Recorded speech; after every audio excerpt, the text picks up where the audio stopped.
დედაქალაქის ერთ-ერთი ურთულესი კვანძის სარეაბილიტაციო სამუშაოები დასრულდა. ნაკადების სწორი გადანაწილებისთვის და საცობების შესამცირებლად გმირთა მოედნიდან ლაგუნა ვერეს გავლით სანაპირომდე საგზაო მონაკვეთი გაფართოვდა. მოიწყო შუქნიშნები და გამოიყო დამატებით მესამე ზოლიც.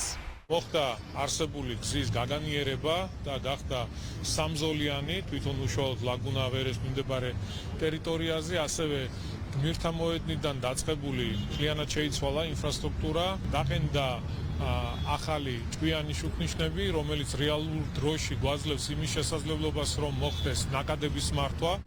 მიუხედავად იმისა, რომ აღნიშნულ მონაკვეთზე დღის განმავლობაში ავტომობილების ნაკადს, ეგრეთ წოდებული ჭკვიანი შუქნიშნები დაარეგულირებს, გამოწვევები მაინც რჩება. პრობლემის სრული გადაჭრისთვის კი თბილისის მერია რამდენიმე დღიან დაკვირვებას აწარმოებს. მოეწყო აქ სამი შუქნიშნის ობიექტი, რომელიც დაარეგულირებს ამ ნაკადებს. მიუხედავად იმისა, რომ ხელოვნური ინტელექტის დეტექტორები არის ჩამონტაჟებული ამ შუქნიშნებში, მაინც სჭირდება რამდენიმე დღე იმისთვის, რომ მოხდეს კალიბრაცია ნაკადებზე დაკვირვება, შესაბამისად ჩვენი სამსახური ყოველდღიურ რეჟიმში 24 საათიან რეჟიმში აკვირდება ნაკადებს, წერთ თაიმპლანებს, ტესტავთ შუქნიშნებს და შესაბამისად რამდენიმე დღეში ეს პრობლემა მოგვარდება.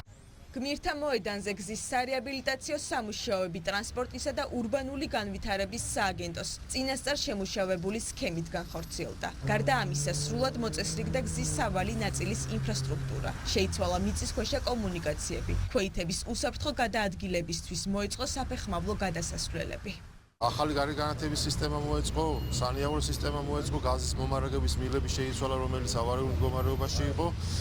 რა თქმა უნდა, განახლდა ასფალტის საფარი 32,000 კვადრატულ მეტრზე, მოეწყო ახალი ასფალტის საფარი, საგზაო მონიშნები დაიხაზა, ასე ვთქვათ, საგზაო მონიშნები იქნა დატანილი ახალ ასფალტზე.